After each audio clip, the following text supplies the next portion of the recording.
వైఎస్ఆర్సీపీ నుంచి పెయిడ్ ఆర్టిస్టులు విపరీతంగా రెచ్చిపోతున్నారండి. అంటే వాళ్ళు చెప్పాలనుకున్న అబద్ధాలని వందల వేలగా ప్రజల్లోకి ఒక ప్రవాహంలో పంపిస్తున్నారు. ఖచ్చితంగా వాళ్ళందరి అబద్ధాలని అడ్డుకోవాల్సిన బాధ్యత కూటమిలో ఉన్న ప్రతి ఒక్కరి మీద ఉంది. ఆ క్రమంలోనే నేను ఈ వీడియో రికార్డ్ చేస్తున్నాను. జర్నలిస్ట్ వైఎస్ఆర్ అట, వైఎస్ఆరా వైఎన్ఆరో మరి, అంటే ఆయన ఆల్మోస్ట్ ఇక వైఎస్ఆర్ పార్టీ కోసమే చేస్తున్నాడు అంతానే. ఆయన మాట్లాడిన ఒక వీడియో కొంచెం అంటే అర్ధ సత్యాలతో నిండిన వీడియో ఒకటి చూశాను నేను. 7 కోట్ల రూపాయలు ఒక దళిత మహిళ దగ్గర తీసుకుని తెలుగుదేశం పార్టీ మోసం చేసిందని ఆయన ఏయో తప్పుడు సాక్ష్యాలు కూడా చూపించాడు. దానికి సంబంధించిన ఆధారాలు ప్రజలకి చూపించాల్సిన బాధ్యత, ప్రజలకు తెలియజేయాల్సిన బాధ్యత మన మీద ఉంది. అలాగే చింతపండు రెడ్డి అని వెళ్తాను నేను ఒకడిని, ఆయన డెంటిస్ట్ అనుకుంటా, పళ్ళ డాక్టర్, యూకేలో ఉంటాడు. ఇండియా వస్తే అరెస్ట్ అయ్యేవాళ్ళు ఆడు కూడా ఒక నెంబర్ 1 కేటుగాడు. లోకేష్ గారి గురించి ఒక పోస్ట్ పెట్టాడు. బీహార్ వెళ్ళిన లోకేష్ గారిని చూస్తూ ఉంటే ఆడికి నవ్వు వస్తుందట. బీహార్ ఎన్నికల ప్రచారానికి నారా లోకేష్ 10 నిమిషాల నుండి నవ్వుతూనే ఉన్న బీహార్ ప్రజల అదృష్టాన్ని తలుచుకుని. ఇప్పుడు నారా లోకేష్ గారు యంగ్స్టర్ అండి. ఆయన ఒక ప్రాంతీయ పార్టీకి చెందిన నాయకుడు. కానీ ఈరోజు ఆయనకి దేశంలో వస్తున్న గుర్తింపు ఒక జాతీయ పార్టీలో ఉన్న వ్యక్తికి ఉన్న గుర్తింపు, అలాగే ఒక జాతీయ నాయకుడికి ఉన్న గుర్తింపు ఉంది ఆయనకి.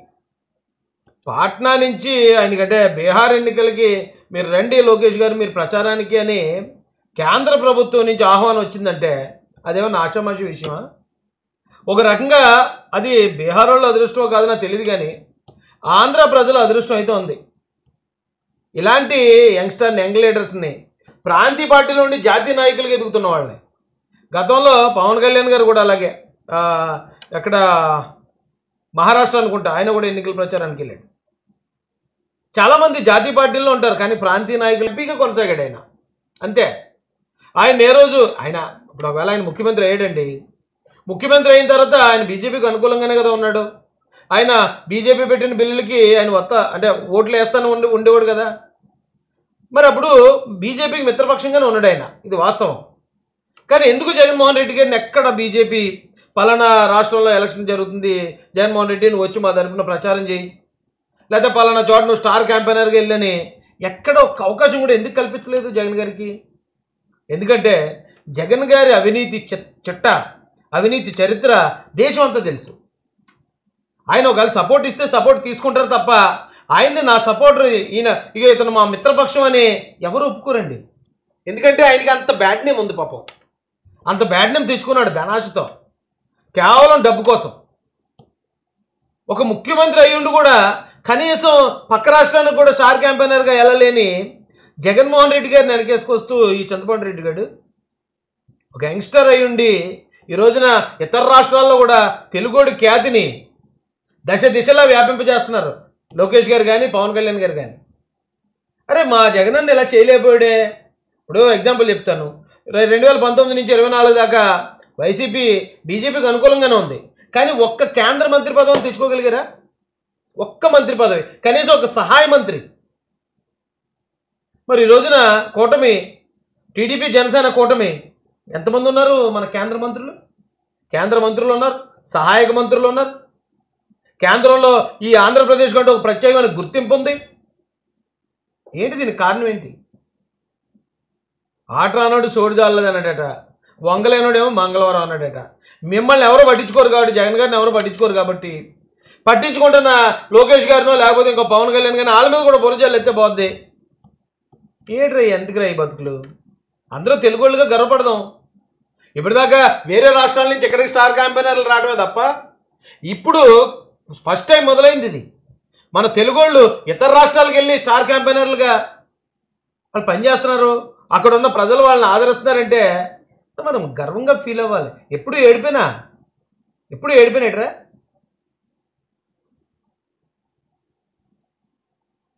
చూడండి, లోకేష్ గారు చాలా సాధారణ వ్యక్తిగా వెళ్తాడు. ఆయన పొగడాల్సిన పనో లేకపోతే పొగడాల్సిన ఇదో కాదు నాకు. అరే మన రాష్ట్రం నుంచి ఒక వ్యక్తి మంచి పని చేస్తున్నాడు అన్నప్పుడు అప్రిషియేట్ చేయడానికి కూడా కడుపు మడితే ఎడితే ఎలాగండి? ఖాళీగా ఉంటే ఎప్పుడైనా చూసారా మీరు?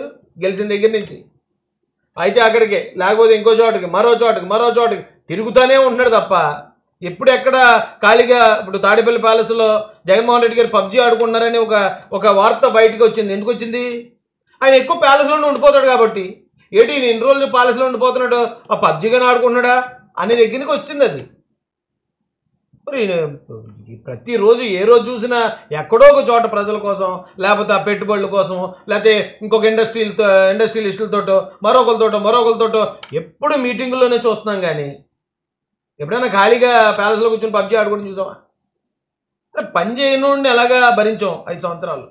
పని చేసేవాడిని మీరు మెచ్చుకోవద్దు. పోనీ మీ కడుపు మంట, మీ దీనివల్ల మీరు ఎలాగ మెచ్చుకోలేరు. కనీసం విమర్శించకుండా ఉండండి. ప్రజల మధ్య మీకు కనీసం విలువ ఉంటుంది కదా.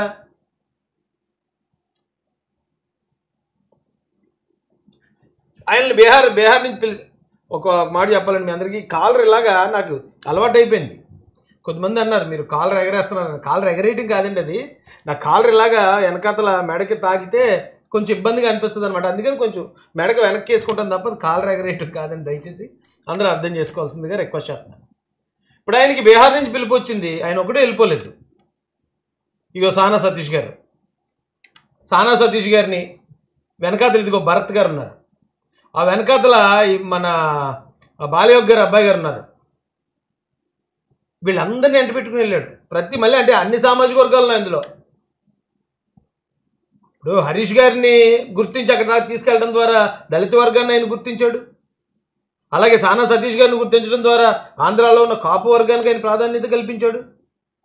భరత్ గారి గురించి తెలిసిందే. అన్ని వర్గాల నుంచి అదే సమతౌల్యం అంటారు కదా, సమతుల్యం. అలా ఒక టీంని, ఒక యంగ్ టీంని రెడీ చేసుకుని, ఒక యంగ్స్టర్స్ అందరూ ఒక గ్రూప్గా ఏర్పడి మన రాష్ట్రానికి పేరు తీసుకురావటం మనందరికి గర్వకారణం కదా. దాని మీద పడి ఏడుస్తారు ఎందుకు రా ఎదవల్ల, ఏడుపు కొట్టి ఎదవల్ల, ప్రతిదానికి ఏడిపోయినా. ఇంకోటి చూపిస్తాను రండి మీకు.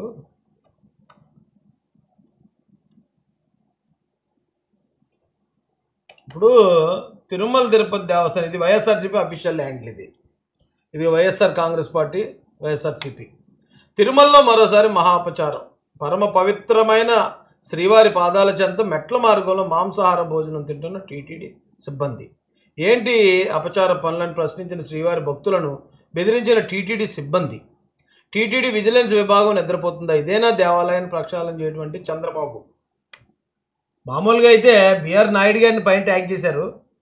అంటే ఈ జరిగిన దాంట్లో బిఆర్ నాయుడు గారు హస్తం ఉంది, ఆయనే చేయించాడు అనేది ఒకటి. రెండోది కింద చంద్రబాబు నాయుడు గారిని కూడా, ముఖ్యమంత్రి గారిని కూడా. ఇంతకీ ఏంటంటే అక్కడ జరిగిన అపచారం ఏంటి? మీరు ఒకసారి వీడియో చూడండి.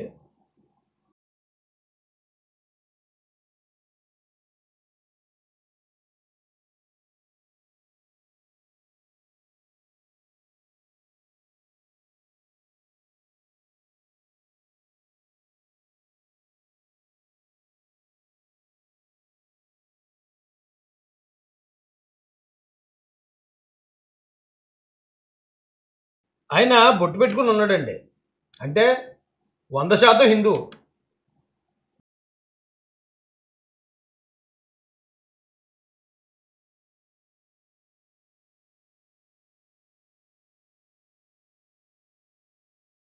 వాళ్ళు చాలా సర్వసాధారణమైన ఆల్మోస్ట్ అక్కడ పరిసరాలు శుభ్రం చేసే వ్యక్తులు. వాళ్ళకి నాకు తెలిసి చాలా రూల్స్ తెలియవు. అందరూ హిందువులే, చాలా రూల్స్ వాళ్ళకి తెలియవు. ఒకవేళ తెలిసున్నా వాళ్ళు ఎవరు చూడరేమో అనుకుని, ఎవరో చుట్టాల ఇంటి నుంచి వస్తో ఏదో చేపల కూర ఏదో తీసుకొచ్చారట, అది ఎక్కడ ఎవరో చూడని దగ్గర కూర్చుని వాళ్ళు గబగబా తినేస్తున్నారు. దాన్ని పట్టుకున్నారు పేటీఎం వాళ్ళు. అది తప్ప ఉండొచ్చు. ఒకవేళ తిరుమల దేవస్థానం యొక్క పవిత్రతకి అక్కడ మాంసాహార తినటం ఖచ్చితంగా తప్పై ఉండొచ్చు. కానీ వాళ్ళు ఎక్కడో అంటే ఈ దేవస్థానాన్ని ఎలాగైనా అపవిత్రపరచాలి, లేకపోతే దేవుణ్ణి అపవిత్రపరచాలి అని ఏదో ఇతర మతస్థులు వచ్చి ఆ దేవాలయం మీద కావాలని ఇంటెన్షనల్గా చేసిన పని కాదు. అయినా ఒకవేళ తప్పు కాబట్టి వాళ్ళకి ఒకవేళ చెప్పినా అర్థమయ్యేంత నాలెడ్జ్ ఉన్న మనుషుల్లో లేరు పాపం. అయినా కూడా అది తప్పు కాబట్టి ఒకవేళ శిక్షించాలా, శిక్షించండి. వాళ్ళు దాని మీద ఏమైనా చర్యలు తీసుకుంటారా? పలానా చర్యలు తీసుకోండి అని చెప్పండి. ఇది ఇంత చిన్న విషయానికి కూడా బిఆర్ నాయుడు గారు, నారా చంద్రబాబు నాయుడు గారునా మరి ఏం మనుషులు రా బాబు మీరు? ఇక అక్కడ ఆ అడవుల్లో తిరుగుతున్న ఏదైనా ఓ పులో లేకపోతే ఇంకోటో అక్కడ ఏదైనా దేనన్నా చిన్న చిన్న జంతువులు చంపేసి పాడేసిన, ఇదిగో మాంసాహారం తింటాను పలానా జంతువులను చంపేసింది, పలానా పులి, ఈ పులికి ఖచ్చితంగా వెనకాల బిఆర్ నాయుడు గారి సపోర్ట్ ఉంది, లేదా వెనకాల చంద్రబాబు నాయుడు గారి సపోర్ట్ ఉంది అంటారు. ఏట్రా బాబు, ఏట్రా బాబు ఈ కర్మ మాత్రం. ప్రతి దాంట్లోనూ రాజకీయమేనా? పొరపాట్లు జరుగుతూ ఉంటే తప్పులు చేసేవాళ్ళు ఉంటారు, నేరాలు చేసేవాళ్ళు ఉంటారు. ఆ ఎవరైతే తప్పు చేశారో, ఎవరైతే పొరపాటు, ఎవరైతే నేరం చేశారో వాళ్ళని శిక్షించమని మాట్లాడండి. అన్నింటినీ తీసుకొచ్చి చంద్రబాబు నాయుడు గారి మీద లేదా బిఆర్ నాయుడు గారిని ఎత్తేస్తున్నారు ఎందుకురా బాబు? సరే మీరు చూడండి. అంటే ఇలా అంటే రాయి నువ్వు అలాగంటావా అని ఎవరన్నా అనిపిస్తే దయచేసి నన్ను అన్యత భావించొద్దు. అయితే వాళ్ళకి అంత తెలిసిన వ్యక్తులు, అంత నాలెడ్జ్, చట్టాల మీద అక్కడ ఉన్న రూల్స్ మీద అంత నాలెడ్జ్ ఉన్న వ్యక్తుల్లో లేరు. పైగా హిందూ మతాన్ని ఎలాగైనా కించపరచాలనే ఉద్దేశంతో వచ్చిన మనుషులు అసలు కాదు. అయినా కూడా మనం శిక్షించాలంటే నో డౌట్ శిక్షించండి, వాళ్ళ మీద చర్యలు తీసుకోండి. అంతేగాని దీన్ని కూడా రాజకీయం ఏంటండి?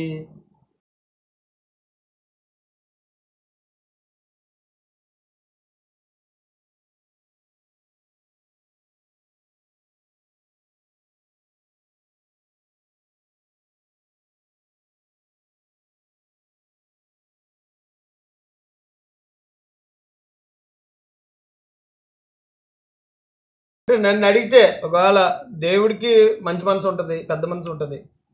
ఇలాంటి అమాయకులు చూస్తే సాక్షాత్తు వెంకటేశ్వర స్వామి కూడా క్షమించాడు, ఫోన్లు వాళ్ళకి ఏదో తెలియక తిన్నారని. కానీ వైసీపీ పేటీఎంస్ మాత్రం క్షమించరు, వైసీపీ వాళ్ళు మాత్రం క్షమించరు. అక్కడ ఏ చిన్న అవకాశం, అమాయకుడు ఎవడని బలైపోయినా, ఆ నాశనం అయిపోయినా, చచ్చిపోయినా పర్లేదు, ఆ కారణంతో టీడీపీనో లేకపోతే బిఆర్ నాయుడు గారినో అటాక్ చేసే అవకాశం కావాలి వీళ్ళకి. దానికోసం ఎంతమందినైనా బలిచ్చేస్తారు, ఎంతమంది మీదన్నా వాళ్ళు పగ తీర్చేసుకుంటారు. ఏంట్రా బాబు, కొంచెం మానవత్వంతో బతకండి రా బాబు. నేను ఇది సమర్థించట్లేదండి. దాని మీద ఇప్పుడు వాళ్ళు ఎవరైనా అలా చేస్తే తిరుమల తిరుపతి దేవస్థానం యొక్క నిబంధనల ప్రకారం వాళ్ళ మీద ఏ చర్యలు తీసుకుంటారని నాకేం అభ్యంతరం లేదు. వాళ్ళేమో నాకు పరిచయస్తులు కాదు, నా బంధువులు కాదు, ఏమి కాదు. కాకపోతే వాళ్ళు చూస్తూ ఉంటే మాత్రం అంత తెలిసిన వాళ్ళ లేరు, అమాయకుల్లో అనిపించారు నాకు.